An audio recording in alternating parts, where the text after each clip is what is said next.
नमस्कार दोस्तों, स्वागत है एक नए वीडियो में। हम लोग ज्ञान बिंदु के द्वारा निकाला गया बिहार एसएससी के प्रैक्टिस सेट देख रहे हैं। आज मॉडल प्रैक्टिस सेट नंबर 6 है। इसमें 150 प्रश्न दिया गया है। सारे प्रश्नों को डिटेल सोल्यूशन किया गया है। आप इसे पूरा जरूर देखें। तो आइए शुरू करते हैं पहले प्रश्न से।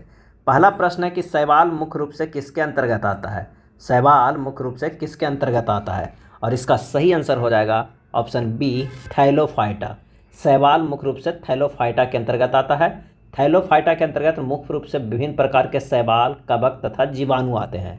थैलोफाइटा का शरीर जड़, तना एवं पत्तियों में विभाजित नहीं रहता है, लेकिन यह एक थैलस के रूप में रहता है, इसलिए इन्हें थैलोफाइटा कहते हैं। इनमें संवहनीय ऊतक नहीं पाया जाता। संवहनीय ऊतक नहीं पाया जाता। अगला प्रश्न है कि निम्नलिखित में कौन सा न्यायाधीश भारत में जनहित याचिका की अवधारणा के प्रवर्तक रहे हैं। जनहित याचिका की अवधारणा के प्रवर्तक रहे हैं, और इसका सही आंसर हो जाएगा option B, PN Bhagwati. PN Bhagwati Bharat में जनहित याचिका की अवधारणा के प्रवर्तक रहे हैं। जनहित याचिका की अवधारणा की उत्पत्ति एवं विकास कहाँ हुआ था, तो अमेरिका में हुआ था, और ये हुआ था 1960 के दशक में हुआ था। भारत में जनहित याचिका या पीआईएल सर्वोच्च न्यायालय की न्यायिक सक्रियता का एक उत्पाद है। इसकी शुरुआत जो हुआ है 1980 के दशक के मध्य में हुआ है। नेक्स्ट प्रश्न है कि भारत का मानक समय ग्रीनविच के मानक समय से कितना आगे है, और इसका सही जवाब हो जाएगा बी, 5 घंटा 30 मिनट आगे है। भारत के मानक समय ग्रीनविच के मानक समय से 5 घंटा 30 मिनट आगे है। 0 डिग्री देशांतर रेखा यूनाइटेड किंगडम के ग्रीनविच से गुजरती है, जिसे प्रमुख याम्योत्तर रेखा भी कहते हैं। देशांतर रेखाओं को 0 डिग्री देशांतर रेखा के पश्चिम में 180 डिग्री तक तथा पूरब में 180 डिग्री तक विभाजित किया गया है। 180 डिग्री पूरब और 180 डिग्री पश्चिम याम्योत्तर को एक ही रेखा पर स्थित है, जिसे अंतर्राष्ट्रीय तिथि रेखा कहते हैं। और भारत में 82.5 डिग्री पूर्व देशांतर को मानक याम्योत्तर माना गया है। नेक्स्ट प्रश्न है कि ए और बी ऐसी दो अभाज्य संख्याएं हैं। ए ग्रेटर देन बी है और उनका एलसीएम है जो 209 है, तो बी स्क्वायर ए का मान क्या होगा। तो यहाँ पर कह रहा है कि ए और बी दो अभाज्य संख्या, क्या है, अभाज्य संख्या। ए और बी का एलसीएम बराबर क्या हो जाएगा, ए इंटू बी हो जाएगा, और a इंटू बी बराबर कितना दिया हुआ है, तो 209। 209 के 19 गुना 11 लिख सकते हैं, क्योंकि ये दो अभाज्य संख्याओं के बारे में वर्णन है। तो a जो हो जाएगा वो हो जाएगा 19, और b जो हो जाएगा 11, क्योंकि a ग्रेटर देन b लिखा हुआ है। तो बी स्क्वायर माइनस ए बराबर क्या हो जाएगा, 11 के स्क्वायर माइनस 19। तो यहाँ पर जो हो जाएगा 121 माइनस 19 बराबर 102। आंसर हमारा हो जाएगा बी। चलिए अगले प्रश्न पे चलते हैं। गर्म व नम प्रदेशों के नियत तापित जंतुओं में मेलेनिन रंग अधिक होता है, यह जैव विकास के किस नियम से संबंधित है। मेलेनिन रंग अधिक होता है, यह जैव विकास के किस नियम से संबंधित है, और इसका सही आंसर हो जाएगा डी, ग्लोगर का नियम। गर्म एवं नम प्रदेशों के नियत तापित जंतुओं में मेलेनिन रंग अधिक होता है, यह जैव विकास के ग्लोगर नियम से संबंधित है। और भी कई नियम है, जैसे एलन का नियम।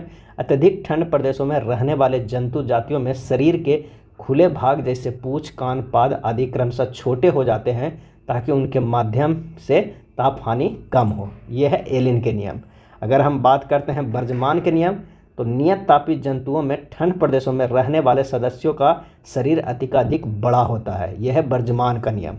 अगर कोप के नियम की बात करते हैं, तो यह है जैव विकास के लंबे इतिहास में जंतुओं में शरीर के अत्यधिक बड़े होते रहने की प्रवृत्ति रही है। यह है कोप का नियम।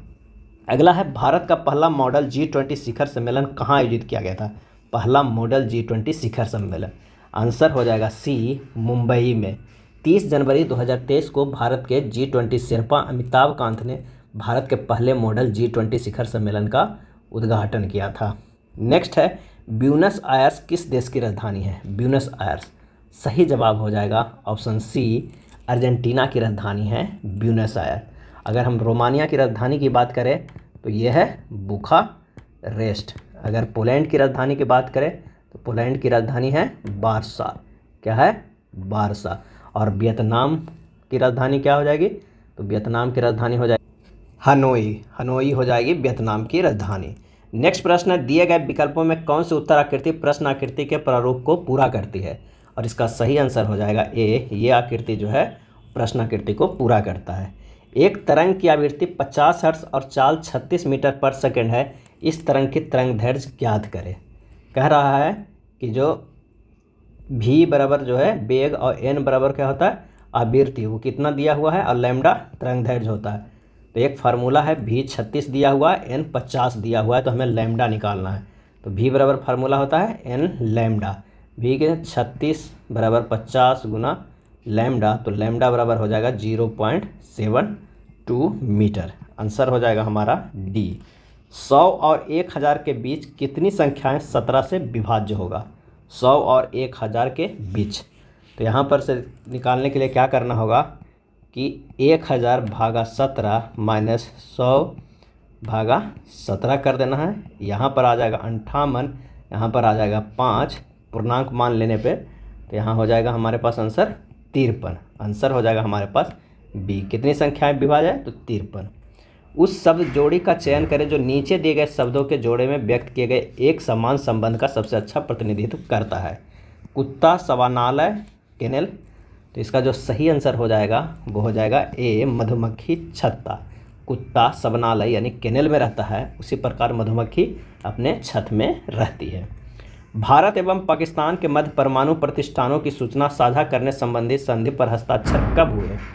और इसका सही आंसर हो जाएगा ए, 31 दिसंबर 1988 ईस्वी को। भारत व पाकिस्तान के मध्य परमाणु प्रतिष्ठानों की सूचना साझा करने संबंधी संधि 31 दिसंबर 1988 को हुआ, और यह समझौता जनवरी 1991 को अमल में आया था। समझौते के तहत दोनों देश हर साल 1 जनवरी को एक दूसरे के परमाणु प्रतिष्ठानों और स्थलों के बारे में सूचना का आदान प्रदान करते हैं।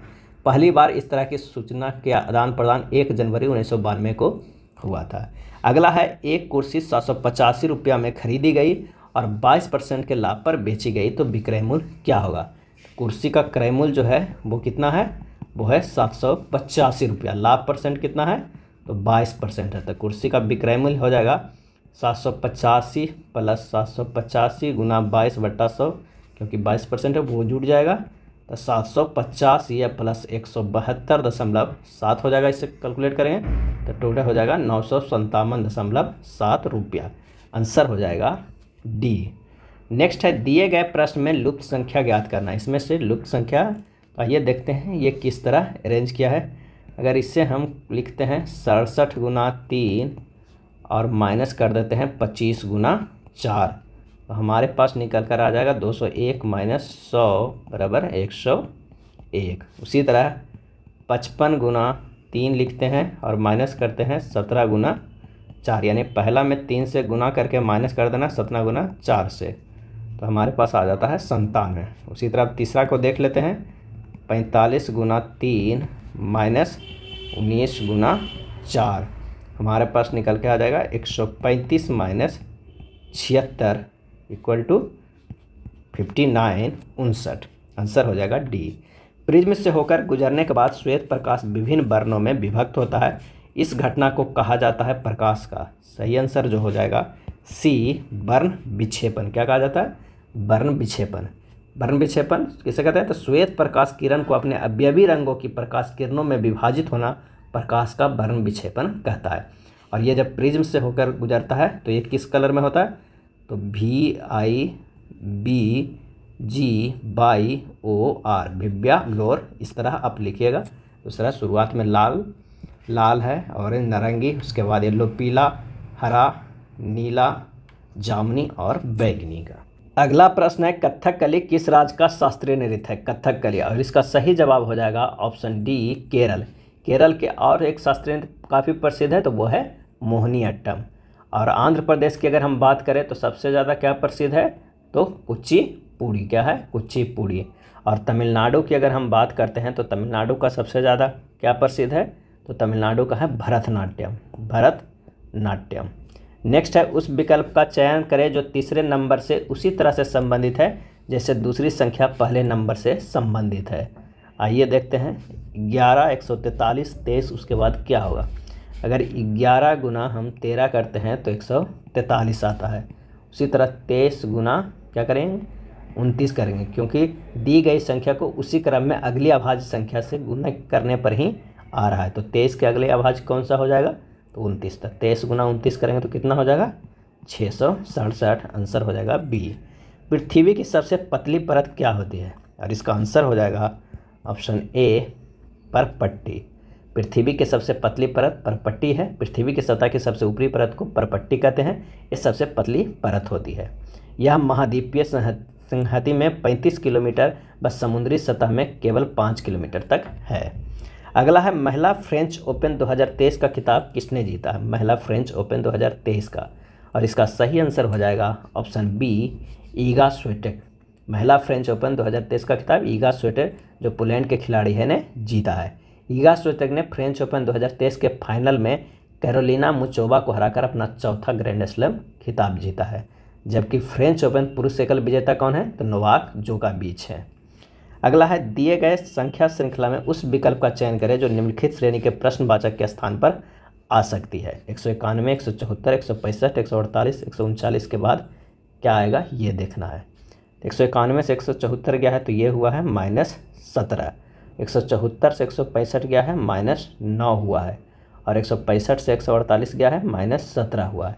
तो यहाँ फिर कितना हुआ है -9 हुआ, यानी -9 -17 का सीरीज चल रहा है। तो 139 -17 करेंगे तो हमारे पास आ जाएगा 122, यही सही हो जाएगा। आंसर हो जाएगा बी। टोबिन टैक्स लगाया जाता है। टोबिन टैक्स लगाया जाता है, इसका आंसर हो जाएगा सी विदेशी विनिमय लेन देन पर। टोबिन टैक्स लगाया जाता है विदेशी विनिमय लेन देन पर। यह अर्थशास्त्री जेम्स टोबिन द्वारा प्रतिपादित किया गया है। इसके लिए उन्हें नोबेल पुरस्कार से भी सम्मानित किया गया था। उन्होंने सुझाव दिया कि विदेशी मुद्रा के अकस्मात आगमन एवं पलायन को रोकने के उद्देश्य से एक देश की सरकार विदेशी मुद्रा की लेन देन पर कर लागू करे। इसी कर को टोबिन कर कहा गया है। नेक्स्ट है एक पास के 3 पद दिए गए हैं, एक पास के। तो आइए देखते हैं कि इस तरह के विपरीत कौन सा चिन्ह लगाया गया है। तो सबसे पहले अगर हम हैशटैग है तो पहला दूसरा में कॉमन, तो उसे हम क्लॉकवाइज कर लेते हैं। तो #@ और ये है, और इसमें $डॉलर है और ये परसेंटेज है। तो यहाँ पर हम देख रहे हैं कि जो इसका विपरीत क्या है वो है परसेंटेज। आंसर हमारा निकल कर जो आ रहा है वो डी आ रहा है। नेक्स्ट प्रश्न है किसी पत्थर को किसी भवन की छत के किनारे से गिराया गया। यदि वह 2 मीटर ऊंची खिड़की को 0.1 सेकंड में पार करे तो खिड़की के ऊपरी किनारे से छत कितना ऊपर है। ये कह रहा है खिड़की है जिसकी जो एच है वो है 2 मीटर, और यहाँ पर से ये छत है तो इसकी जो ऊंचाई है वो h' है। अब कह क्या रहा है कि जो प्रारंभिक गति है वो u होगा, और g का मान कितना होगा 9.8 मीटर पर सेकेंड स्क्वायर, h बराबर 2 मीटर है, और t बराबर दिले है 0.1 सेकेंड है। 2 केस बनेगा। केस 1 में हमें h बराबर ut plus half GT² formula से यूज करके u निकाले ना, u आएगा 19.51 मीटर पर सेकेंड। उसके बाद पत्थर को छत से खिड़की के ऊपरी किनारे तक गिरना। यहाँ पत्थर का प्रारंभिक गति क्या हो जाएगा u' बराबर 0, अब v' बराबर u बराबर हो जाएगा 19.51 मीटर पर सेकेंड, पत्थर की जो अंतिम गति है। और ऊंचाई h हाइट बराबर क्या है वाट, यही निकालना है। g का मान 9.8 मीटर पर सेकेंड रखना है। और दूसरा जो केस ये सब चल रहा है ये दूसरे केस में चल रहा है, तो यहाँ पर जो हमारा फार्मूला लगेगा वो v² बराबर u² प्लस 2gh लगेगा। यहाँ से h का जो मान निकलेगा वो हो जाएगा 19.4 मीटर लगभग। इसका जो आंसर हो जाएगा वो हो जाएगा ए। चलिए अगले प्रश्न पे चलते हैं कि 800 रुपये में 2 वस्तुओं को बेचने पर एक व्यक्ति को 3 वस्तुओं के क्रय मूल्य के बराबर लाभ होता है, तो लाभ प्रतिशत क्या हो जाएगा। तो 2 वस्तुओं का विक्रय मूल्य बराबर 3 वस्तुओं के क्रय मूल्य के बराबर लाभ होता है, तो लाभ % बराबर होता है 3/2 गुना 100 बराबर हो जाएगा आंसर डी 150 हो जाएगा। अगले प्रश्न पे चलते हैं कि 2 मित्रों की आयु का अनुपात 7:9 है, जबकि 10 वर्ष बाद यह 19:23 हो जाएगा। अब से 7 वर्ष बाद उसकी औसत आयु कितनी होगी। तब माना कि पहला मित्र का आयु कितना है, तो ये है 7x, दूसरा मित्र का 9x। कह रहा है 7x प्लस 10 बटा 9x प्लस 10 बराबर 19/23। इसे सोल्व कीजिएगा, x बराबर आ जाएगा 4। 7 वर्ष बाद पहला मित्र का आयु क्या हो जाएगा, तो 7x प्लस 7 यानी 7 28 प्लस 7 कितना हो जाएगा 35 वर्ष हो जाएगा। दूसरा मित्र का क्या हो जाएगा, तो 9x + 7 बराबर हो जाएगा 43 वर्ष। 7 वर्ष बाद उनकी औसत आयु पूछ रहा है, तो औसत आयु निकालने के लिए क्या करना होगा, तो जो हमारे पास आया था 35 वर्ष प्लस 43 वर्ष अब बटा 2 बराबर 39 वर्ष। आंसर हमारे पास हो जाएगा डी। उस विकल्प का चयन करो जो दिए गए शब्दों के सही क्रम को प्रतिनिधित्व करता है जैसा कि अंग्रेजी शब्दकोश में दिखाई देता है। तो इसमें होगा पहले काइंड, काइनेटिक और काइनशिप, उसके बाद होगा किचन, क्या हो जाएगा किचन, और लास्ट में जो हमारा होगा कनाइट, क्या हो जाएगा GST नाइट। तो इसका आंसर जो हमारे पास आ जाएगा हो जाएगा ए। विश्व की सबसे चौड़ी जल डमरू मध्य है, विश्व का सबसे चौड़ी जल डमरू मध्य है, और इसका आंसर हो जाएगा सी डेविस। विश्व की सबसे चौड़ी जल डमरू मध्य डेविस जल डमरू मध्य है। डेविस जल डमरू मध्य ग्रीनलैंड एवं बाफिन द्वीप के मध्य है। यह विश्व की सबसे चौड़ी जल संधि भी है। एल्जीज सागर जल डमरू मध्य है जो यूनान एवं योबिया द्वीप के मध्य है। ये भी कई बार प्रश्न पूछा जाता है। और टार्टार जल संधि जो है वो सबसे विशाल जल संधि है। यह रूस एवं सखालिन द्वीप के मध्य स्थित है। और एक है बेरिंग, तो बेरिंग जल संधि आर्कटिक एवं बेरिंग सागर के मध्य है जो अलास्का, अमेरिका एवं रूस को अलग करता है। और जिब्राल्टर जल संधि को भूमध्य सागर की कुंजी भी कहा जाता है। यह यूरोप, स्पेन एवं अफ्रीका, मोरक्को को अलग करता है। साथ में यह भूमध्य सागर और अटलांटिक महासागर को आपस में जोड़ता है। अगला है निम्नलिखित में कौन सा विकल्प तीसरे शब्द समूह से उसी प्रकार संबंधित है जैसे दूसरा शब्द समूह पहले से है। तो PTR से किस तरह लिखा गया है ये हमें ध्यान देना है। अगर P से +2 करते हैं तो R है, और T से क्या क्या है, T का वो जो होता है 20, वो 20 को R तो रहने दिया है, T को जो 20 लिखा है और R का कितना होता है 18, इन दोनों को जोड़ दिया है तो हमारे पास R 38 है, वही लिखा गया है। अब IM में क्या करना, I में +2 जोड़ना, I में +2 जोड़ेंगे तो हमारे पास K हो जाएगा। IM का वैल्यू का मान होता है 13 और K के वैल्यू का होता है 11, दोनों को जोड़ेंगे तो कितना हो जाएगा 24, हमारे पास आ जाएगा K 24। आंसर हो जाएगा डी। बिहार विधान परिषद में सदस्यों की संख्या कितनी है, और इसका सही आंसर हो जाएगा सी 75। बिहार विधानसभा में सदस्यों की संख्या कितनी है, 75 है। संविधान के भाग 6 में अनुच्छेद 168 से 212 तक राज्य विधानमंडल के बारे में प्रावधान किया हुआ है। बिहार विधानसभा में सदस्यों की संख्या 243 है, विधानसभा के सदस्यों की संख्या। और राज्य विधान परिषद की अधिकतम संख्या विधानसभा की 1/3 और न्यूनतम संख्या 40 निश्चित है। वर्तमान में 6 राज्यों में विधान परिषद है। कौन कौन, उत्तर प्रदेश, महाराष्ट्र, कर्नाटक, आंध्र प्रदेश और तेलंगाना में। अगला प्रश्न है कि 42 और 63 की तृतीयानुपाती क्या होगा। तो 42 और 63 की तृतीयानुपाती होगा कितना, तो 63 × 63/42, क्योंकि तृतीयानुपाती बराबर होता है B² A। तो इसका जो आंसर हो जाएगा वो हो जाएगा 94.5। या इस तरह भी बना सकते हैं 42:63 समानुपात 63:x। तो इसे जब सोल्व करेंगे x का मान आएगा 94.5। आंसर सी है। नेक्स्ट है दिए गए संख्या श्रृंखला में उस विकल्प का चयन करें जो निम्नलिखित श्रेणी में प्रश्नवाचक के स्थान पे आ सकती है। अगर 19 के गुना 2 करेंगे तो 38 होगा, 38 में -3 करेंगे तो 35 होगा, और 35 में कितना करें, अगर हम गुना 4 करते हैं तो हमारे पास क्या आ जाएगा 140 आ जाएगा। 140 में -5 करते हैं तो 135 आ जाएगा, और 135 में से 6 गुना करेंगे तो 810 आ जाएगा। तो यहाँ पर 2 गुना होगा, इसमें ये बीच वाला में 4 होगा और यहाँ 6 होगा, तभी हमारे पास आंसर आएगा। तो कितना आया था 140। आंसर हो जाएगा डी। 1934 में भारत के लिए नियोजित अर्थव्यवस्था किसने लिखी है, और इसका आंसर हो जाएगा बी, सर एम विश्वेश्वरैया ने लिखी है। 1934 में भारत के लिए नियोजित अर्थव्यवस्था plan and economy for India sir M Visvesvaraya द्वारा लिखी गई है। नियोजित अर्थव्यवस्था क्या है, तो यह भारत सरकार द्वारा नियंत्रित और विनियमित अर्थव्यवस्था है। इसके संचालन को नियोजन प्राधिकरण द्वारा नियंत्रित किया जाता है। प्लान इकोनॉमिक फॉर इंडिया पुस्तक के लेखक जो एम विश्वेश्वरैया है उसी में ये लिखे हैं। उन्होंने देश की आय को दुगना करने के उद्देश्य से एक 10 वर्षीय योजना का प्रस्ताव रखा है। नेक्स्ट देखते हैं दिए गए प्रश्न में से लुप्त संख्या ज्ञात करना है। दिए गए प्रश्न में से लुप्त संख्या ज्ञात करना है। आइए देखते हैं ये किस तरह अरेंज किया गया है। तो ये जो किया गया है, सबसे पहले 22 का अगर हम 3 गुना करते हैं तो हमारे पास क्या आ जाएगा, 66 आ जाएगा। लेकिन अगर 66 को हम 3 गुना करेंगे तो क्या आ जाएगा, 198 आ जाएगा। यानी यहाँ पर 22 रहता है, उससे 3 गुना करेंगे तो 66 के 3 गुना करेंगे तो 198, और 198 के 3 गुना करेंगे तो 594। तो इसका सही आंसर हो जाएगा सी।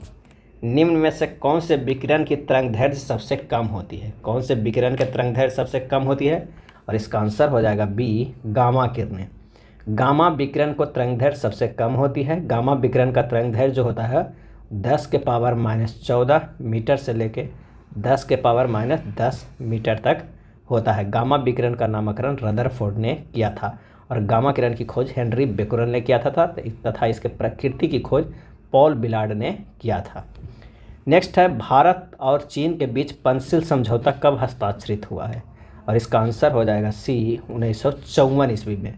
यह समझौता भारत के पहले प्रधानमंत्री जवाहरलाल नेहरू एवं चीन के प्रधानमंत्री चाउ एन लाई के बीच हुआ था। पंचशील नीति भारत की विदेश नीति का आधार है। साल 1959 ईस्वी में तिब्बत के निर्वासित सरकार का मुख्यालय धर्मशाला हिमाचल प्रदेश में स्थापित किया गया था और 22 अक्टूबर 1962 को चीन ने पंचशील की अवहेलना करते हुए भारत पर आक्रमण किया था। कब किया था? तो 22 अक्टूबर 1962 को। लोकप्रिय गोपीनाथ बारदोलई अंतर्राष्ट्रीय हवाई अड्डा कहाँ स्थित है? सही जवाब हो जाएगा ए, गुवाहाटी में स्थित है। लोकप्रिय गोपीनाथ बारदोलई अंतर्राष्ट्रीय हवाई अड्डा गुवाहाटी में स्थित है। किसी भाषा में मैरिन को इस तरह लिखा जाता है, उसी प्रकार ब्यूटी को कैसे लिखा जाएगा? तो आइए देखते हैं मैरिन को किस तरह लिखा है।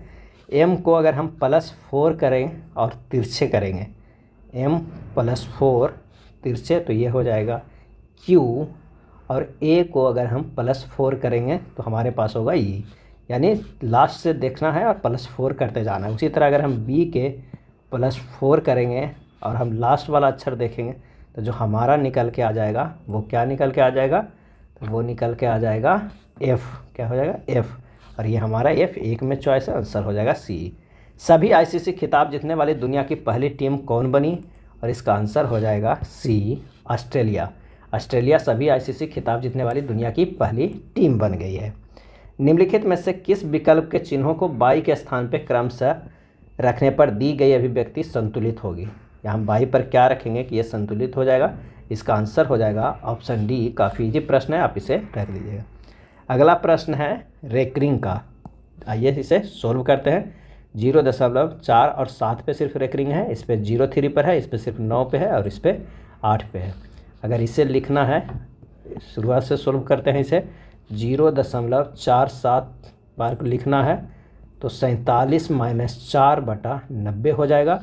और इसे अगर लिखेंगे तो 503 - 5 बटा कितना हो जाएगा? 990।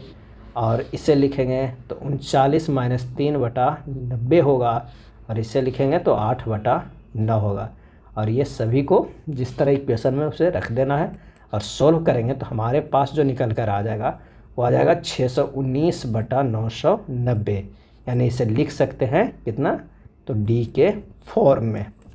अगला है, दिए गए विकल्पों में से उच्च अक्षर समूह का चयन करें जो निम्नलिखित श्रृंखला में प्रश्नवाचक चिन्ह के स्थान पे आ सकता है। तो W से अगर हम 5 करते हैं तो R आता है, और U से कितना घटाएंगे? U से भी -5 करेंगे तो P आएगा, और T से -5 करेंगे तो वो आएगा। यानी सभी से -5 घटाते जाइएगा तो जो हमारा लास्ट में आएगा वो हो जाएगा CAZ। आंसर हमारे पास आ जाएगा A। अगला है, पृथ्वी के ध्रुव पर नमन कोण का मान कितना होता है? और इसका सही हो जाएगा A, 90 डिग्री। पृथ्वी पर ध्रुव पर नमन कोण का मान 90 डिग्री तथा विषुवत रेखा पर कितना होता है? 0 डिग्री। ये होता है विषुवत रेखा पर, विषुवत रेखा पर। और यहाँ पर जो होता है ये ध्रुव पे होता है नमन कोण। भारत के पहले ChatGPT संचालित AI चैटबॉट लेक्सी के किस फिनटेक कंपनी ने लॉन्च किया है? और इसका आंसर हो जाएगा A, वेलोसिटी ने। भारत के पहले ChatGPT संचालित AI चैटबॉट लेक्सी को वेलोसिटी कंपनी ने लॉन्च किया है। अक्षरों के उस संयोजन का चयन करें जिसे दी गई श्रृंखला के रिक्त स्थानों में क्रमवार रखे जाने पर श्रृंखला पूर्ण हो जाएगी। सही आंसर हो जाएगा ए।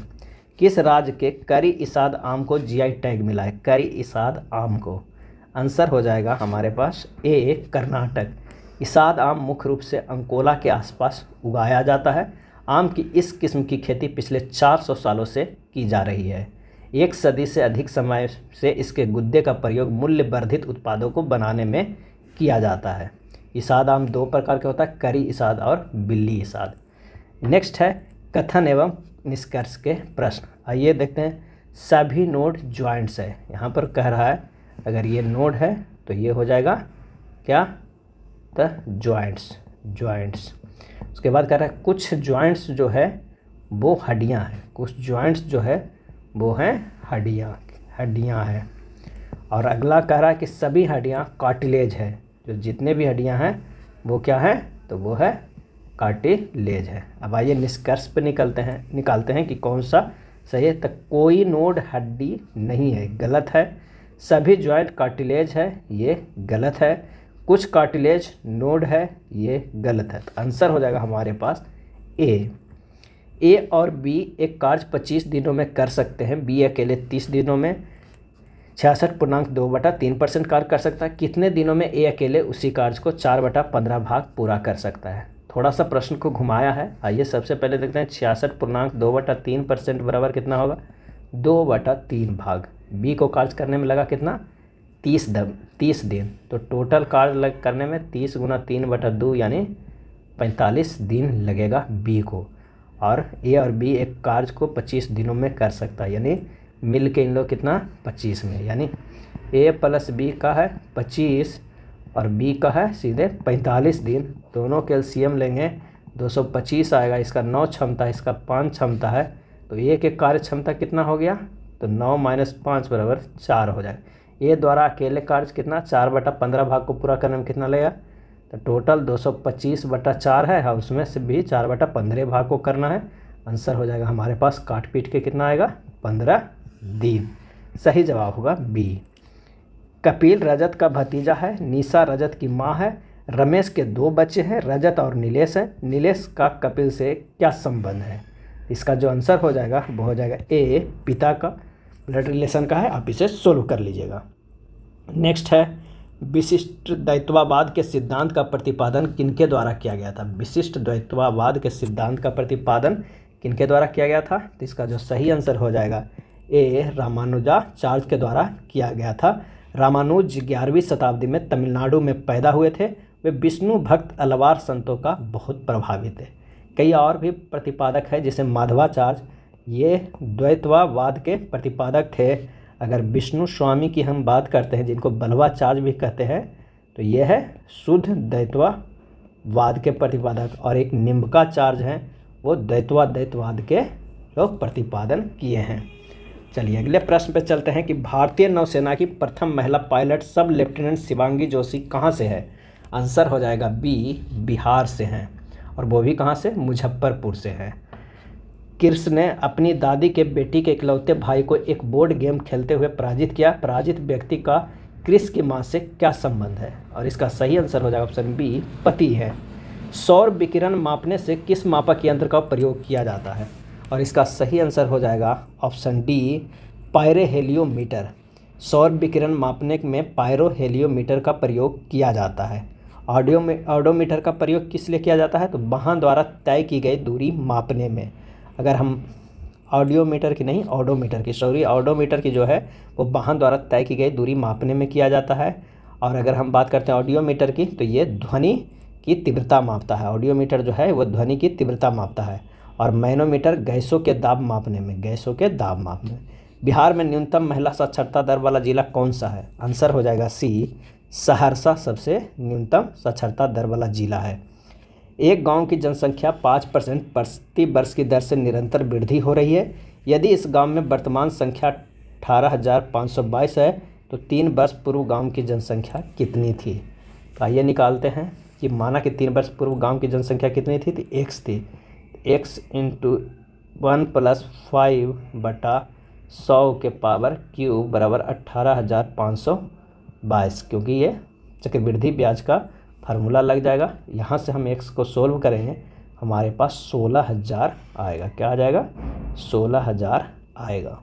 नेक्स्ट है 6 लड़के A1 से लेके A6 एक वृत्ताकार मेज के परित केंद्र की ओर मुख करके बैठे हैं। A4 A1 के बाएं तीसरा है, A5 A3 A4 के बगल में है, A6 A5 के ठीक बाएं है, A6 के बाएं तीसरे स्थान पे कौन बैठा है। यहाँ पर अगर एक सर्किल बना लेंगे और यहाँ पर ये ड्रा करते जाएंगे कि कौन कहाँ पे बैठा हुआ है, जैसा कि प्रश्न में दिया हुआ है। और इस तरह का एक हमारे पास बनकर आ जाएगा और इसके थ्रू हम आंसर को निकालेंगे। तो हमारा आंसर हो जाएगा, वो हो जाएगा B A3। सूची 1 और सूची 2 को सुमिलित करना, एक तरफ पादप हार्मोन है, एक तरफ खोज करता है। आइए देखते हैं कौन कौन लोग खोज किए हैं। तो ऑक्सिन का खोज किसने किए हैं? तो ये किए हैं F.W. बेंट ने। जिब्रेलिन की खोज किसने किए हैं? तो ये खोज किए हैं T. योबूटा व T. हायासी ने। एब्सिसिक अम्ल के खोज किसने किए हैं? ल्यू व केर्नर्स ने। और जियाटिन की खोज किए हैं लिथम व सहयोगी ने, लिथम व सहयोगी ने। और इसका सही जवाब हो जाएगा ऑप्शन बी। चोल साम्राज्य में साला भोग किस प्रकार के भूमि को कहा जाता है? सही जवाब हो जाएगा ए, किसी विद्यालय के रख रखाव के लिए दी गई भूमि, किसी विद्यालय के रख रखाव के लिए दी गई भूमि। एक मोटरसाइकिल 25 किलोमीटर पर आवर की गति से 50 किलोमीटर की दूरी तय करती है। अगले 50 किलोमीटर की यात्रा के लिए मोटरसाइकिल की गति ज्ञात करें ताकि पूरी यात्रा की औसत गति 30 किलोमीटर पर आवर हो। माना अगले 50 किलोमीटर की यात्रा मोटरसाइकिल के लिए चाल कितना हो जाएगा? तो x किलोमीटर पर घंटा। जब दूरी बराबर हो तो औसत चाल बराबर हो जाता 2 गुना 25 गुना x बटा 25 प्लस x। और औसत चाल कितना दिया हुआ है?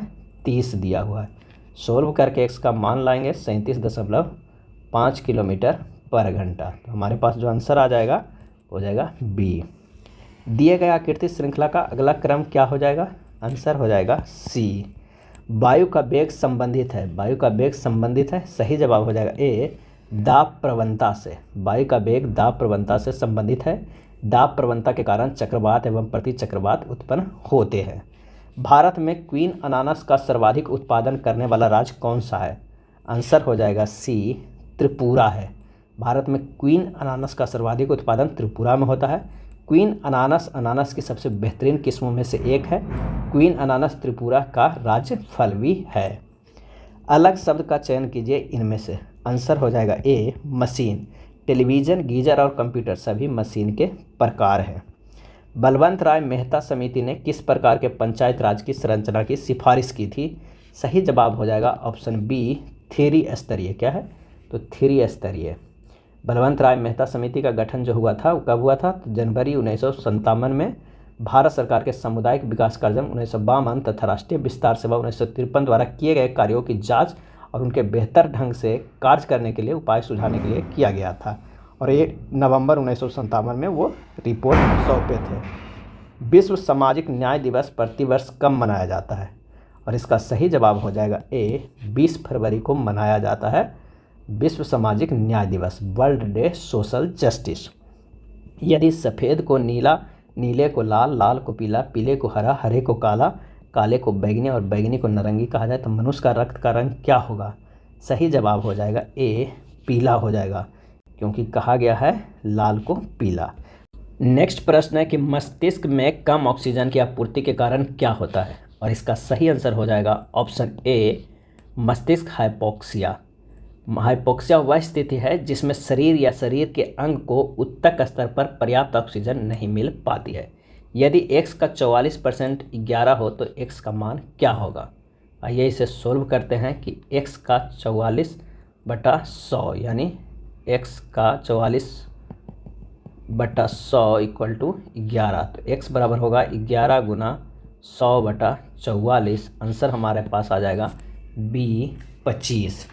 Z/X, W और V एक सोफे पर उत्तर की ओर मुख करके बैठे हैं। Z बाई के ठीक बगल में बैठा है, X W के ठीक बगल में बैठा है, V सबसे बाईं सीट पर बैठा है, X दाएं से दूसरे स्थान पे। Z और X एक साथ बैठे हैं, मध्य स्थान पे कौन बैठा है? ये हमारा जो बैठने का अरेंज होगा वो होगा इस तरह, V/Z, X और W। तो हमारे पास आंसर है मध्य में कौन बैठा हुआ है, तो वो बैठा हुआ है जेड, आंसर ए हो जाएगा। विश्व ओजोन दिवस कब मनाया जाता है? विश्व ओजोन दिवस सही जवाब हो जाएगा ए, 16 सितंबर को मनाया जाता है। ओजोन क्षरण को रोकने के उद्देश्य से मॉन्ट्रियल प्रोटोकॉल 16 सितंबर 1987 को पारित हुआ था, इसी दिन से मनाया जाता है। ओजोन परत समताप मंडल में पाया जाता है। नेक्स्ट है सत्यम उत्तर की ओर चलना शुरू करता है, किधर, तो उत्तर की ओर चलना शुरू करता है। 70 मीटर चलने के बाद वह बाएं मुड़ता है और 35 मीटर सीधे चलता है। कहाँ चलता है? 35 मीटर सीधे चलता है और ये 70 मीटर चला था। फिर वह बाएं मुड़ता है और 30 मीटर चलता है। कितने? 30 मीटर चलता है। पुनः वह बाएं मुड़ता है और 35 मीटर की दूरी तय करता है। पुनः मिलता है और 35 मीटर की दूरी तय करता है। वह आरंभिक बिंदु से कितनी दूरी और किस दिशा में है? तो ये 30 हो गया और ये 70 था, तो ये 40 हो गया, यानी 40 मीटर जो हो जाएगा वो उत्तर की ओर। तो आंसर जो हमारे पास हो जाएगा वो होगा डी। नेक्स्ट प्रश्न है कि किस विटामिन की कमी के कारण किलोसिस रोग होता है? और इसका सही आंसर हो जाएगा option A, vitamin B2। Vitamin B2 के कारण किलोसिस रोग होता है। विटामिन B2 की कमी से मुंह के कोन फट जाते हैं, जिसे किलोसिस कहते हैं। यह पनीर, अंडा, ईस्ट, हरी पत्तियां, जिंगर, मांस, दूध इत्यादि में मिलता है। सहकारिता क्षेत्र के विकास के महत्वपूर्ण उद्देश्य क्या है? और इसका आंसर हो जाएगा डी, आर्थिक शक्ति के केंद्रीकरण को रोकना सही है। उत्पादक संसाधनों के स्वामित्व का व्यापक बिखराव, ये भी सही है। विकास कार्यक्रम में लोगों का सक्रिय रूप में शामिल होना, ये भी सही है। आंसर हो जाएगा डी, उपयुक्त में सभी। नेक्स्ट प्रश्न है उस विकल्प का चयन करें जो दिए गए शब्दों को सही क्रम का प्रतिनिधित्व करता है, जैसा कि वह एक अंग्रेजी शब्दकोश में दिखाई देता है। इसका जो सही आंसर हो जाएगा वो हो जाएगा बी, 4, 3, 2, 1, 5। किसी मूलधन पर 10% की दर 6 माह का साधारण ब्याज 100 रुपया है, तो मूलधन क्या होगा? समय जो है वो कितना है? 6 माह है, यानी 6/12 कर देंगे तो हाफ वर्ष के हो जाएगा। साधारण जो ब्याज है वो दिया हुआ है कितना? 100 दिया हुआ है, तो मूलधन बराबर हो जाएगा 100 गुना 100 बटा हाफ गुना 10 बराबर ये 2000 हो जाएगा। आंसर हमारा हो जाएगा बी। अगले प्रश्न पे चलते हैं कि लुप्त संख्या बताना है इनमें से। तो चलिए देखते हैं। 3 आप प्लस 5 करेंगे, 3 आप प्लस 5 करेंगे 8 होगा, और 8 के स्क्वायर करेंगे तो 64 होगा। 5 और 4 9 होगा, 9 के स्क्वायर करेंगे तो 81 हो जाएगा। 4 2 6 है, 6 के स्क्वायर करते हैं 36 होता है। 6 4 10 है, 10 के स्क्वायर करेंगे तो हमारे पास 100 आ जाएगा। आंसर जो है वो सी। आधुनिक आवर्त नियम के अनुसार तत्वों के गुण आवर्त फलन होते हैं उनके। सही आंसर हो जाएगा बी, परमाणु संख्याओं के। आधुनिक आवर्त नियम के अनुसार तत्वों के गुण उनके परमाणु संख्याओं के आवर्त फलन होते हैं। आधुनिक आवर्त नियम के आधार पर मेंडलीफ की आवर्त सारणी को 1913 में संशोधित कर दिया गया था और ये मोसले के द्वारा किया गया था। केंद्र सरकार की नीति आयोग का नया सीईओ किसे नियुक्त किया है? केंद्र सरकार ने नीति आयोग का नया सीईओ किसे नियुक्त किया है? सही आंसर हो जाएगा ए, BBR सुब्रमण्यम को। सुब्रमण्यम ने पहले जम्मू और कश्मीर के मुख्य सचिव के रूप में कार्य किए थे। उस शब्द युग्म का चयन कीजिए जो ठीक उसी संबंध का निरूपण करता है। तो क्षैतिज ऊर्ध्वाधर क्या होगा? आंसर हो जाएगा बी, आर्द्र और शुष्क होगा। जिस प्रकार क्षैतिज का उल्टा ऊर्ध्वाधर होता है उसी प्रकार आर्द्र का उल्टा शुष्क होता है। चलिए अगले प्रश्न पे चलते हैं। दी गई आकृति में कितने आयत हैं? इसमें से आयत काउंट करना है कि कितने हैं। सही जवाब हो जाएगा ऑप्शन बी, 33 है। छत्रक शैलें पाई जाती है, छत्रक शैलें। आंसर हो जाएगा ऑप्शन ए, रेगिस्तान में। छत्रक शैलें रेगिस्तान में पाई जाती है। छत्रक शैल पवन द्वारा निर्मित अपर्दनात्मक स्थलाकृति है। मरुस्थलीय भाग में यदि कठोर शैल के रूप में ऊपरी आवरण के नीचे कोमल शैल लम्बता रूप में मिलती है तो उस पर पवन के अपघर्षण के प्रभाव से छाता या छतरी के प्रकार के स्थल रूप का निर्माण होता है, जिसे छत्रक शैल कहते हैं। अगले प्रश्न पे चलते हैं कि 63,800 को ए और बी के बीच 4:7 के अनुपात में विभाजित किया जाना है। बी द्वारा प्राप्त हिस्सा कितना है? तो आइए, ए अनुपात बी जो है वो 4:7 के, यानी 4 + 7 कितना हो जाएगा? 11 इकाई। 11 इकाई बराबर हो जाएगा 63,800। तो 7 इकाई बराबर हो जाएगा 63,800 गुना 7/11 बराबर 40,600। तो बी का जो हिस्सा हो जाएगा वो 40,600 हो जाएगा। आंसर होगा ए। दिए गए विकल्प में से कौन सा उत्तराकृति प्रश्नाकृति के प्रारूप को पूरा करेगी? तो इसका सही जवाब हो जाएगा ए। निम्न में से सर्वप्रथम किस बाद में उच्चतम न्यायालय ने कहा कि प्रस्तावना संविधान का हिस्सा नहीं है? प्रस्तावना संविधान का हिस्सा नहीं है। आंसर हो जाएगा ए, बेरूबाडी यूनियन बाद। बेरूबाडी यूनियन बाद में सर्वप्रथम उच्चतम न्यायालय ने कहा है कि प्रस्तावना संविधान का हिस्सा नहीं है। बेरूबाडी यूनियन बनाम मद्रास राज्य मामला कब आया था? तो ये 1960 में आया था। परम में प्रस्तावना को संविधान का अंग या भाग नहीं माना जाता था, जबकि 1973 में केशवानंद बनाम केरल राज्य बाद में उच्चतम न्यायालय के ऐतिहासिक फैसला दिया कि संसद प्रस्तावना सहित संविधान के किसी भी भाग में संशोधन कर सकती है, लेकिन आधारभूत ढांचा में नहीं। प्रस्तावना में अब तक एक बार संशोधन किया जा चुका है, वह भी 42वें संविधान संशोधन 1976 में। 1802 की बसीन की संधि पर हस्ताक्षर किसके मध्य हुए थे? आंसर हो जाएगा बी, अंग्रेज तथा बाजीराव द्वितीय के बीच हुआ था। कब हुआ था? तो 1802 में बसीन की संधि। बसीन की संधि के तहत पेशवा ने अपनी स्वायत्तता अंग्रेजों को सौंप दी थी। दिए गए संख्या श्रृंखला में उस विकल्प का चयन करें जो निम्नलिखित श्रेणी में रिक्त स्थानों पर आ सकती है। तो चलिए देखते हैं। 7 16 क्या हो जाएगा? तो 16 - 7 अगर करेंगे तो यहाँ पे 9 हो जाएगा, और 40 पे 16 करेंगे तो ये 24 होगा, और यहाँ पर क्या हो जाएगा? 44। यहाँ पर हो जाएगा, अगर कुछ रहता तो कुछ जो भी हो, और यहाँ पर जो होगा वो 2 हमारे पास मालूम नहीं है, लेकिन 24 और 9 से करेंगे तो हमारे पास आ जाएगा 15। 24 44 तो 20, तो यहाँ 15 होना चाहिए 25। तो 25 अगर होने तो 44 में अगर हम 25 जोड़ेंगे तो क्या हो जाएगा? 69 होगा। यहाँ पर 69 आएगा। 84 में 69 जोड़ेंगे तो कितना आ जाएगा? 153। हमारे पास आंसर हो जाएगा 153। इस तरह आप 3 पार्ट में आपको निकालना है, तभी हमारे पास आंसर आएगा। इंटरनेशनल मदर लैंग्वेज अवार्ड से सम्मानित होने वाले पहले भारतीय कौन बने? सही जवाब हो जाएगा डी, डॉक्टर महेंद्र कुमार मिश्रा। दिए गए विकल्प में कौन सी उत्तराकृति प्रश्नाकृति के प्रारूप को पूरा करती है? तो आंसर हो जाएगा ए, बी, डोर इस स्वामी अयंगर खाली स्थान बजाते हैं। बी, डोर इस स्वामी अयंगर खाली स्थान बजाते हैं। आंसर हो जाएगा बी, बीना बजाते हैं। क्या बजाते हैं? तो बीना बजाते हैं। बांसुरी कौन कौन लोग बजाते हैं? तो पन्नालाल घोष, हरिप्रसाद चौरसिया, विजय राघव राव और प्रकाश बढेरा। अगर हम सितार की बात करें तो मुश्ताक अली खां, पंडित रविशंकर, विलायत खां, मणिलाल नाग, जया बिस्वास इत्यादि जो है वो सितार बजाते हैं। और सरोद की बात करें तो ब्रिज नारायण, उस्ताद अलाउद्दीन खां, चंदन रॉय, अशोक कुमार रॉय इत्यादि। किस रेलवे जोन ने शहीदों के नाम पर ट्रेनों के इंजनों का नामकरण किया है? आंसर हो जाएगा बी, उत्तर रेलवे। भारतीय रेलवे के उत्तर रेलवे ने जोन में शहीदों की श्रद्धांजलि देते हुए अपने डीजल इंजनों के नाम शहीदों के नाम पे रखे हैं।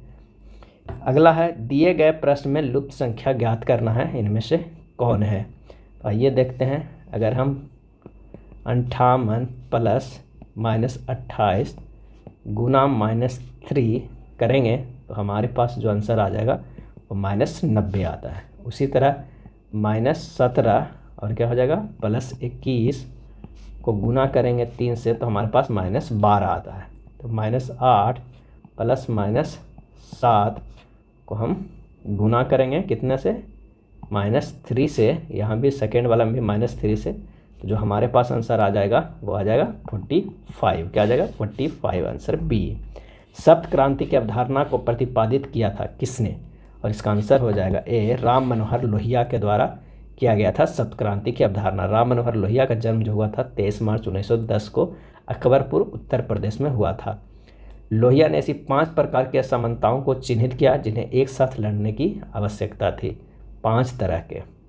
नेक्स्ट है, यदि ए का 20% बराबर बी है तो बी का 20% किसके बराबर है? यदि ए का 20% बी है तो 20 का B% किसके बराबर होगा? चलिए आइए इसे सोल्व करते हैं। तो सबसे पहले क्या करना है कि a × 20/100 बराबर b, यानी जो b हमारे पास आ जाएगा 0.2a।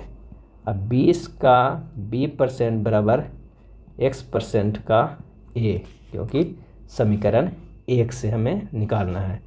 तो 20b बराबर a × x, तो 20 × b बराबर क्या है? 0.2a बराबर a × x है, और इसे सोल्व करेंगे तो x बराबर आ जाएगा 4%। तो 20 का b% कितना हो जाएगा, 4% ऑफ a हो जाएगा, आंसर a। नेक्स्ट है दिए गए संयोजन का सही दर्पण प्रतिबिंब का चयन कीजिए। तो इसका जो आंसर हो जाएगा वो हो जाएगा D। ये इस तरह होगा, ये इस तरह बनेगा।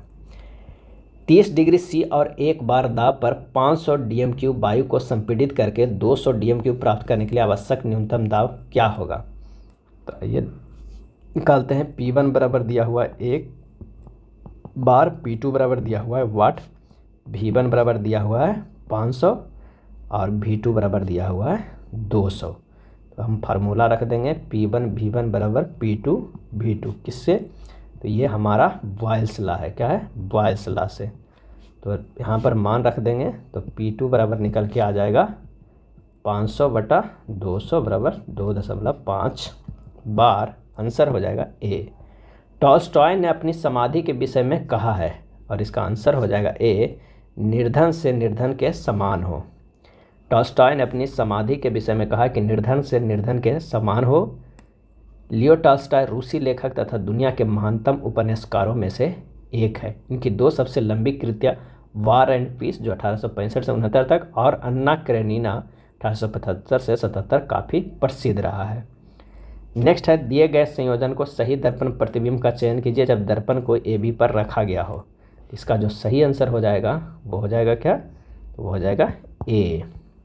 अगला है उत्तर भारत में भक्ति आंदोलन का आरंभ किस संत ने किया था, और इसका सही आंसर हो जाएगा ऑप्शन B, रामानंद ने शुरू किया था। भक्ति आंदोलन मध्यकालीन हिंदू धार्मिक आंदोलन है। भक्ति आंदोलन की शुरुआत दक्षिण भारत में हलवार एवं नैनार संतों द्वारा किया गया था। रामानंद पहले संत थे जिन्होंने हिंदी में उपदेश दिए थे।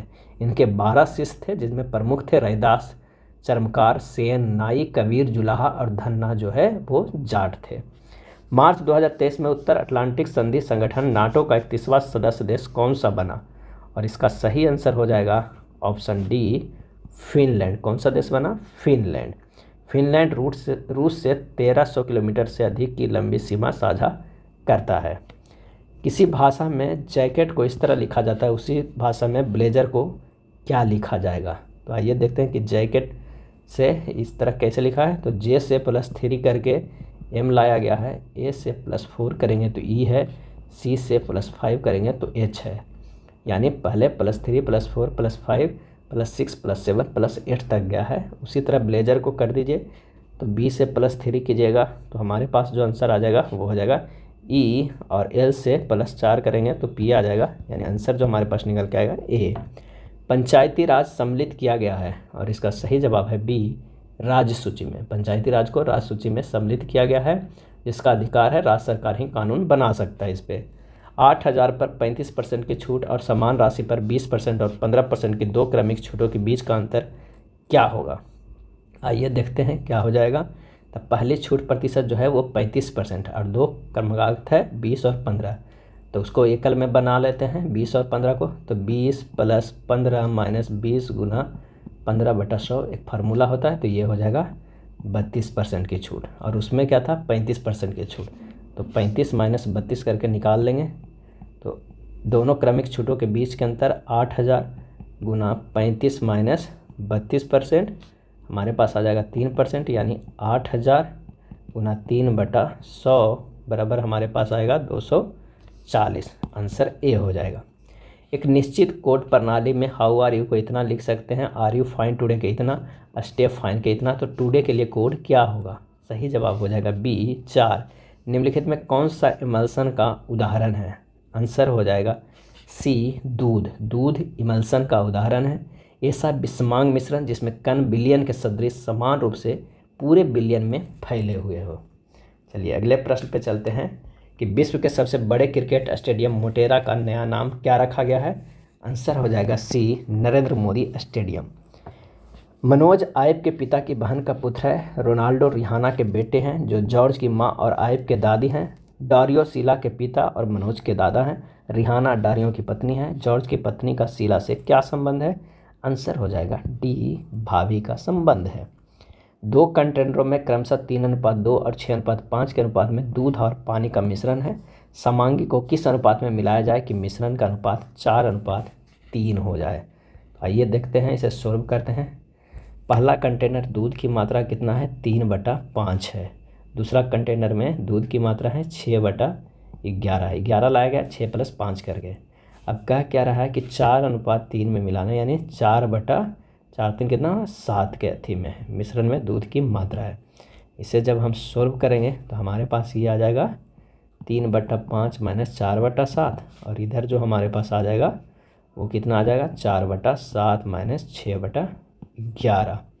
जब इसे हम सॉल्व करेंगे तो हमारे पास आ जाएगा इन दोनों के अनुपात में, तो हो जाएगा 44 - 42/77 अनुपात 21 - 20/35। फाइनली आंसर आएगा 10:11, आंसर सी। उस विकल्प आकृति का चयन करें जो दी गई आकृति में उसके भाग के रूप में सन्निहित है, घूर्णन की अनुमति नहीं है। आंसर हो जाएगा ए। क्या हो जाएगा, ए। नेक्स्ट प्रश्न है 108 नंबर का। चलिए आइए देखते हैं। एक फार्मूला दिया हुआ है केमिस्ट्री का, उसका IUPAC नाम दिया गया है, तो इसे करते हैं। तो नाम है 3 मेथिल और उसके बाद क्या हो जाएगा 2 ब्यूटोन। क्या हो जाएगा 2 ब्यूटोनोन। आंसर है 3 मेथिल 2 ब्यूटोनोन। कौन सा ऑप्शन, तो ये है बी। चलिए अगले प्रश्न पे चलते हैं। एक गोलाकार गुब्बारे में जैसे ही हवा भरा जाती है उसकी त्रिज्या 7 सेंटीमीटर से बढ़कर 14 सेंटीमीटर हो जाती है। दोनों परिस्थितियों में गुब्बारे का आयतन का अनुपात क्या होगा, ये निकालना है। तो एक बार R1 = 7 है, R2 = 14 है। अब दोनों परिस्थितियों में गुब्बारे का आयतन का अनुपात क्या होगा, तो आयतन का फॉर्मूला होता है 4/3 πr1/3, एक होगा 4/3 πr2/3। एक में 7 रख देना है और एक में 14 रख देना है, तो हमारे पास अनुपात आएगा 1:8। सही जवाब होगा सी। निम्नलिखित अभिव्यक्ति में किन चिन्हों को आपस में बदलने पर दी गई स्थिति अभिव्यक्ति सटीक होगी, तो इसका सही आंसर हो जाएगा ए। निम्नलिखित अम्लों में से किसका उपयोग बेकिंग पाउडर के निर्माण में करते हैं, सही जवाब हो जाएगा ऑप्शन सी, टार्टरिक अम्ल को। जब बेकिंग सोडा को जल या कार्बन डाइऑक्साइड की उपस्थिति में टार्टरिक अम्ल जैसे हल्के अम्ल के साथ मिलाया जाता है तो उसमें बेकिंग पाउडर प्राप्त होता है। चुनाव आयोग ने निम्नलिखित में से किस दल से राष्ट्रीय दल का दर्जा वापस ले लिया है, आंसर हो जाएगा, तो हो जाएगा कौन कौन, अखिल भारतीय तृणमूल कांग्रेस, भारतीय कम्युनिस्ट पार्टी और राष्ट्रवादी कांग्रेस पार्टी, इन तीनों को आंसर हो जाएगा डी। उस अक्षर समूह का चयन करें जो भिन्न है इनमें से, तो इसका सही आंसर हो जाएगा सी। सी को छोड़कर अन्य सभी का पहला अक्षर तीसरा को एवं दूसरा अक्षर चौथा के विपरीत है। पराजीनी गाय जो रोजी के दूध में मिलाने वाला प्रोटीन है, पराजीनी गाय रोजी के दूध में मिलाने वाला प्रोटीन है। आंसर हो जाएगा ए, मानव अल्फा लैक्टा एल्बुमिन, मानव अल्फा लैक्टा एल्बुमिन। निम्नलिखित में कौन सा एक उपनिवेशवाद के उदय का अत्यधिक उपयुक्त कारण है, सही जवाब हो जाएगा ए, औद्योगिक विकास। औद्योगिक विकास उपनिवेशवाद के उदय का अत्यधिक उपयुक्त कारण है। उपनिवेशवाद से तात्पर्य है किसी शक्तिशाली देश द्वारा किसी दूसरे देश पर आर्थिक और राजनीतिक प्रभुत्व को स्थापित करना तथा वहाँ के संसाधनों को दोहन अपने हित में करना। उपनिवेशवाद की शुरुआत हुआ था कब, तो 1453 में कस्तूनतुनिया के पतन के बाद पुर्तगाल और स्पेन द्वारा भौगोलिक खोज की नीति के साथ। अगला है -2 + 4 -6 + 8 -10 + 12 प्लस खाली स्थान प्लस 100 का योग ज्ञात कीजिए। तो इसका जो सही आंसर हो जाएगा वो हो जाएगा कितने, 50 पदों तक हमें ज्ञात करना है। तो हो जाएगा कितना, अब इससे करते हैं -2 + 4 क्या हो जाएगा 2 हो जाएगा, -6 + 2 हो जाएगा +2 हो जाएगा, यानी +2 + 2 करके कितना 25 पद हो जाएगा। तो 2 × 25 यानी 50। आंसर हमारे पास आ जाएगा ए। असंगत शब्द का चयन कीजिए। असंगत इसमें से कौन है, तो बी हो जाएगा बी, बुदबुदाना। बुदबुदाना को छोड़कर अन्य सभी उच्च स्वर और तेज आवाज़ वाला है। 1878 के वर्नाकुलर प्रेस एक्ट के तहत भारतीय भाषा के समाचार पत्रों का दमन किसके आलोचना की वजह से हुआ था, तो इसका आंसर हो जाएगा सी, 1876-77 के अकाल पीड़ितों के प्रति अंग्रेज अधिकारियों के अमानवीय दृष्टिकोण। एक पाइप 18 घंटे में एक टैंक भर सकता है, कितने समय में पहले पाइप की 1/3 काल कुशलता पर चलने वाला दूसरा पाइप उस टैंक को भर देगा जिसकी धारिता पहले टैंक की तुलना में 50% अधिक है। तो माना कि पहला पाइप की कार्य क्षमता कितना है 3 है, तो कुल कार्य क्षमता कितना होगा 3 × समय कितना 18 यानी 54। तो नया कार्य क्या हो जाएगा, 54 गुना 50/100 इक्वल टू 27, क्योंकि 50%। तो नया पाइप की कार्य क्षमता 3 गुना 1/3 बराबर 1। तो टैंक को पूरा करने में लगा समय 27/1 बराबर 27 दिन। सही जवाब हो जाएगा, सॉरी 27 दिन, यहाँ हमने घंटा में करा है तो 27 घंटा आंसर हो जाएगा डी। चलिए अगले प्रश्न पे चलते हैं। अलग शब्द का चयन करें इनमें से, अलग शब्द। तो सही आंसर हो जाएगा बी, दूरी। दूरी को छोड़कर अन्य सभी जो है वो मात्रक है। राष्ट्रीय विकास परिषद है एक। सही जवाब है डी, गैर संवैधानिक संस्था है, जिसकी गठन जो हुआ है वो कब हुआ है, तो 6 अगस्त 1952 ईस्वी को राष्ट्रीय विकास परिषद का गठन हुआ। भारत की अध्यक्षता में G20 वर्किंग ग्रुप की 100वीं बैठक का आयोजन कहाँ किया गया था। आंसर हो जाएगा डी, वाराणसी में किया गया था। उस संख्या युग्म का चयन करें जो भिन्न है इनमें से। तो आंसर हो जाएगा सी, 3:30, क्योंकि सभी जो है वो A/AQ+6 में है, लेकिन ये नहीं। दो संख्याओं में पहली संख्या दूसरी संख्या के 3/4 है। यदि दो संख्याओं के व्युत्क्रमों के औसत 7/72 है तो दोनों संख्याओं का योग क्या होगा। तो माना कि दूसरी संख्या जो है वो 4x है, पहली संख्या 4x गुना 3/4 बराबर 3x। दो संख्याओं का व्युत्क्रमों का औसत 7/72 है। योग हो जाएगा कितना, योग हो जाएगा 7/72 गुना 2। 7/72 गुना 2, हमारे पास जो आंसर निकल के आ जाएगा वो क्या होगा, 7/36। अब इसे फिर से सोल्व करेंगे। 1/3x प्लस 1/4x बराबर क्या हो जाएगा, 7/36। तो हमारे पास निकल के आ जाएगा x बराबर 3। तो दोनों संख्याओं का योग क्या है, 3x प्लस 4x 7x, तो 7 गुना 3 बराबर 21। आंसर हो जाएगा ए। उस विकल्प आकृति का चयन करें जो दी गई आकृति में उसके भाग के रूप में सन्निहित यानी घूर्णन की अनुमति नहीं है। आंसर हो जाएगा सी। निम्न में कौन सी प्रशांत महासागर की गर्म जलधारा नहीं है, गर्म जलधारा। आंसर हो जाएगा डी, हम्बोल्ट की जलधारा, हम्बोल्ट की जलधारा। क्यूराइल, कैलिफोर्निया, हम्बोल्ट या अंटार्कटिका, ये सभी जलधारा ठंडी जलधारा है। और क्यूरेशिया, अलास्का, सुशीमा, पूर्वी ऑस्ट्रेलिया, एल नीनो, यह सभी गर्म जलधारा है। हाल ही में किस देश ने रतन टाटा को अपने सर्वोच्च नागरिक सम्मान से सम्मानित किया है। आंसर हो जाएगा सी, ऑस्ट्रेलिया ने सम्मानित किया है, ऑर्डर ऑफ ऑस्ट्रेलिया से। उस संख्या का चयन करें जो बाकियों से भिन्न है। आइए देखते हैं, बाकियों से इनमें से भिन्न है। तो सही जवाब हो जाएगा कौन सा, तो सी, 24। 24 को छोड़कर अन्य सभी जो है एक पूर्ण घन है। क्या है, ये 2 के क्यू है, ये 5 के क्यू है, और ये 7 के शायद क्यू है। इसी तरह सभी क्यू है, लेकिन 24 जो है किसी का क्यू नहीं है। विश्व बैंक, जिसे अंतर्राष्ट्रीय पुनर्निर्माण और विकास बैंक के नाम से जाना जाता है, कहाँ अवस्थित है। आंसर हो जाएगा डी, वाशिंगटन डीसी में। ब्रेटन वुड्स सम्मेलन के निर्णयानुसार इसकी स्थापना दिसंबर 1945 में हुआ था। अगला है, एक घनाभ की लंबाई, चौड़ाई और गहराई का योग इतना सेंटीमीटर है और इसका विकर्ण इतना है, तो इसका कुल पृष्ठीय क्षेत्रफल कितना होगा। एल, बी, एच ये सब लंबाई, चौड़ाई, ऊंचाई है, और L plus B plus H बराबर 23 दिया हुआ है। विकर्ण कितना दिया हुआ है, तो विकर्ण दिया हुआ है 5√7 हो। तो √L² plus B² plus H² बराबर हो जाता है 5√7, यानी विकर्ण हो जाता है।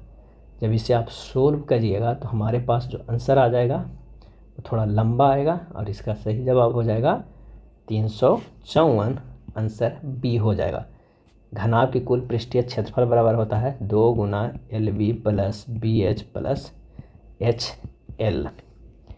नेक्स्ट है, दिए गए श्रृंखला में प्रश्नवाचक चिन्ह के स्थान पर क्या होगा। आंसर हो जाएगा ए। नेक्स्ट है, स्टेनलेस स्टील में आयरन को किनके साथ मिश्रित किया जाता है।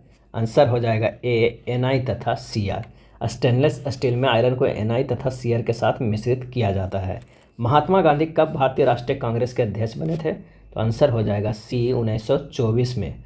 और ये अधिवेशन कहाँ हुआ था, तो ये हुआ था बेलगांव, कर्नाटक में हुआ था।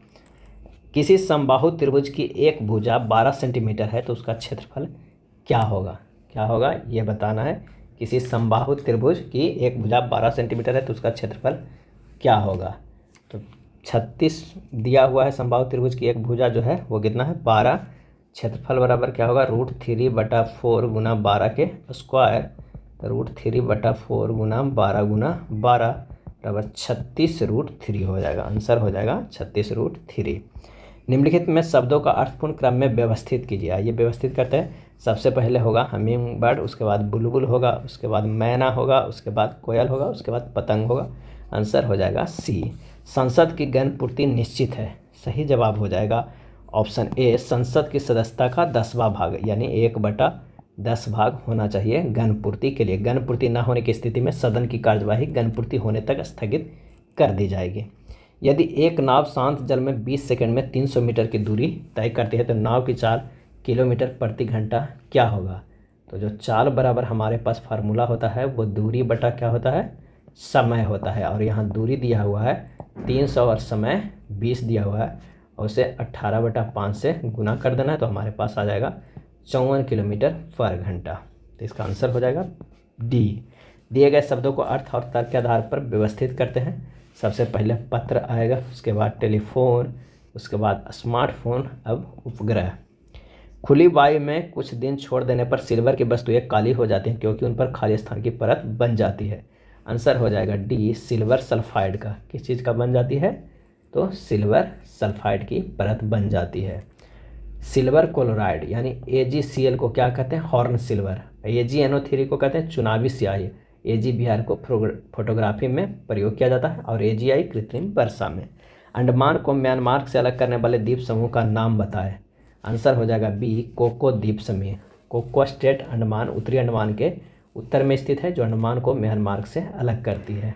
अगला प्रश्न है कि 1500 मीटर की दौड़ में यदि ए बी को 100 मीटर से हरा देता है और बी सी को 150 मीटर से हरा देता है तो ए सी से कितनी दूरी से हरा देगा? तो ये तथा बी द्वारा तय की गई दूरी का अनुपात कितना हो जाएगा? तो 1500 अनुपात ये 1500 माइनस 100 कर देंगे यानी 15/14 हो गया। क्या है? तो ए अनुपात बी है ये। उसी तरह बी अनुपात सी निकल जाएगा कितना? 1500 माइनस 150 यानी 10/9। अब सोल्व करते हैं अनुपात बी अनुपात सी। ये 15/14 है और ये 10/9 है। इसे सोल्व करेंगे तो 150/140/126 आएगा। अब ए अनुपात सी बराबर हो जाएगा 150/126। अब इसे 10 से गुना कर देना है तो हो जाएगा 1500, ये 1260। इन दोनों के डिफरेंस कितना है? 240 का आंसर टी हो जाएगा। नेक्स्ट है दिए गए प्रश्न में लुप्त संख्या ज्ञात करना है। तो आइए देखते हैं। 8 गुना अगर 10 करते हैं तो 80 होगा। 8 गुना यहाँ पर जो हो जाएगा 10 करते हैं तो 80 हो जाएगा और 80 प्लस 10 करेंगे तो हमारे पास आ जाएगा 90। उसी तरह 3 गुना क्या करेंगे? 10 करेंगे। 3 गुना 10 करेंगे तो ये हमारे पास आ जाएगा 30 और 30 प्लस 10 करेंगे तो हमारे पास आ जाएगा यहाँ पे 40। आंसर हो जाएगा डी। यूकैरियोटिक सेल में प्लाज्मा झिल्ली किससे बनी होती है? आंसर हो जाएगा ऑप्शन सी, फॉस्फोलिपोप्रोटीन के बनी होती है। भारतीय राजनीति में 1947 के बाद किस महिला ने सर्वाधिक योगदान दिया है? 1947 के बाद, और इसका सही जवाब हो जाएगा ऑप्शन ए, अरुणा आसिफ अली ने। भारतीय राजनीति में 1947 के बाद अरुणा आसिफ अली ने सर्वाधिक योगदान दिया। भारत में प्रथम रेलगाड़ी मुंबई से खाली स्थान के मध्य चलाई गई थी। आंसर हो जाएगा डी, थाने तक चलाई गई थी। और कब चलाई गई थी? तो 16 अप्रैल 1853 को। कितने किलोमीटर? तो 34 किलोमीटर। और ये डलहौजी के शासनकाल में चलाया गया था। दिए गए प्रश्न में लुप्त संख्या ज्ञात करना है। इनमें से कौन सा हो जाएगा लुप्त? तो 5 बराबर है कितना? तो 2 प्लस 8 माइनस 5 कर देंगे तो आ जाएगा ये 8 माइनस 5। ये इससे नहीं करना है, ये 2 प्लस ये 8 माइनस 5 तो हमारे बीच वाला है। उसी तरह क्या करना है कि 9 प्लस 10 माइनस 3 कितना होगा? 7। तो 9 और 7 कितना हो जाएगा? 16। उसी तरह 7 प्लस 8 माइनस 1 बराबर हो जाएगा 14। आंसर हमारा सी। वीरता पुरस्कार पाने वाली पहली महिला एयरफोर्स अधिकारी कौन बनी? और इसका आंसर हो जाएगा ऑप्शन डी, दीपिका मिश्रा। कौन बन गई? विंग कमांडर दीपिका मिश्रा वीरता पदक पाने वाली पहली महिला वायुसेना अधिकारी बन गई है। जब एक वस्तु की कीमत 25% कम कर दी गई तो इसकी बिक्री 1% बढ़ गई। यदि आय प्राप्ति में 20% की वृद्धि हुई तो x का मान क्या होगा? तो ये सोल्व कीजिएगा कि -25% प्लस x% माइनस 25 गुना x बटा 100, इसे सोल्व करेंगे तो ये 20% आ जाएगा। सॉरी, यहाँ 20% दिया हुआ है तो यहाँ से x का मान सोल्व कर लेंगे तो x का मान आ जाएगा 60%। आंसर हो जाएगा बी। नेक्स्ट है इनसाइडर ट्रेडिंग संबंधित है। इनसाइडर ट्रेडिंग संबंधित है, आंसर हो जाएगा ए, शेयर बाजार से। जब कंपनी की गोपनीय सूचनाएं रखने वाला व्यक्ति शेयरों को क्रय विक्रय करता है तो उस व्यापार या कारोबार को इनसाइडर ट्रेडिंग कहते हैं, यानी भेदिया कारोबार कहते हैं। ऋषभ पश्चिम की तरफ चलना शुरू करता है। पश्चिम की तरफ चलना शुरू करता है। 70 मीटर चलने के बाद वह बाएं मुड़ता है और 35 मीटर चलता है। फिर वह पुनः बाएं मुड़ता है और 30 मीटर चलता है। फिर वह बाएं मुड़ता है और 35 मीटर चलता है। आरंभिक बिंदु से वह कितनी दूरी पर है? इसका जो सही आंसर हो जाएगा वो हो जाएगा 70 माइनस 30 कितना हो जाएगा? 40। आंसर जो हमारे पास आ जाएगा डी, 40 मीटर। यह था ज्ञान बिंदु के द्वारा निकाला गया बिहार एसएससी के प्रैक्टिस सेट। अगर वीडियो अच्छा लगा तो प्लीज़ लाइक एंड शेयर कर दीजिएगा। धन्यवाद।